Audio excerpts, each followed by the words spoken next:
If you could sign one Manchester United legend from any era to come into this team, to start with Ruben Amorim, who would you sign and why? There's quite a few United legends you can pick from. I doubt there is a right answer here. Who do you got, sir? Who are you going to pick? Who are you going to sign? What era and why? There's a right answer. There's probably a lot of right answers, probably more than a few wrong answers. This is probably a little bit of a reflection of who's been running the show around the club at the moment. But for me, just be given where the needs are, we need a killer number 9. We need a striker who smells blood and can go out there and get goals on their own. That's got to be vintage Ruud van Nistelrooy, early 2000s, right before Rooney and Ronaldo, young Rooney and Ronaldo came into the club, gloves and all, stabbing Arsenal in the heart. Because we need that profile player. There's a lot of needs in this team right now, but right now, the thing we certainly need is we need a goal scorer.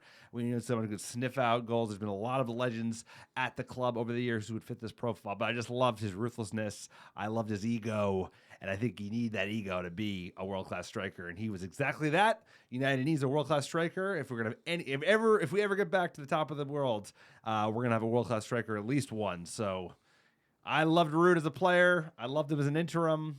Who do you want, sir? Who you got as the player you could sign if you could get anybody? Look, I get where you're going with this one. You need goals, right? There are players who have scored more goals for Manchester. Like Wayne Rooney. You're a big Wayne Rooney guy. Like, he's up there, highest. I can give you a lot of answers for this. This is basically like, Ruud just got us. But you need a number 9. You need a finisher. He's a number 9. Right? He's like an out-and-out number 9, and Rooney wasn't an out-and-out number 9. Other finishers that you could sign from other eras, right? You have Cantona. Similar figure, ruthless number 9, Wayne Rooney as well. I think, putting him up top, sir, he had quite a few goals, but it has to be bald patch, pre-hair plugs Wayne Rooney. I'd go with that era of Wayne Rooney, or super young, like just came in, dog Wayne Rooney. Those are the two that come to mind as well. Well, or Robin van Persie, Andy Cole. I thought Andy Cole was an unbelievably underrated striker for Manchester United in the 90s. Helped them win the treble, of course. You could you get Georgie Best. You got a player with some style, go all the way back. So there's a lot of great players that fit the profile.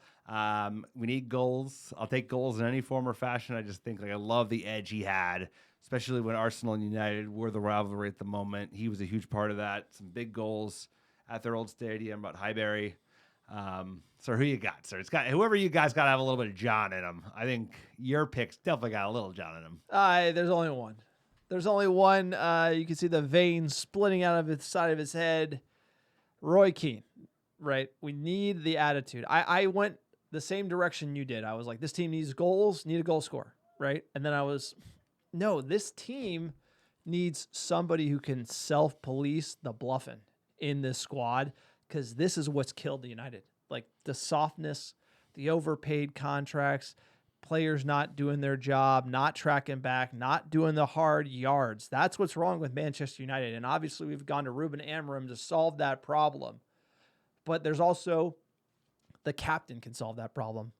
And Roy Keane coming into this team and being the captain, I think he would probably, players would leave the club because he was there. That's how soft we've gotten. And we need a backbone. We need a general in the midfield. Someone who's going to turn this team around, because we've gone. You look around the field and you're like, where's the leaders? Crystal Palace away was a game where we should have been pushing for the winner late. We weren't.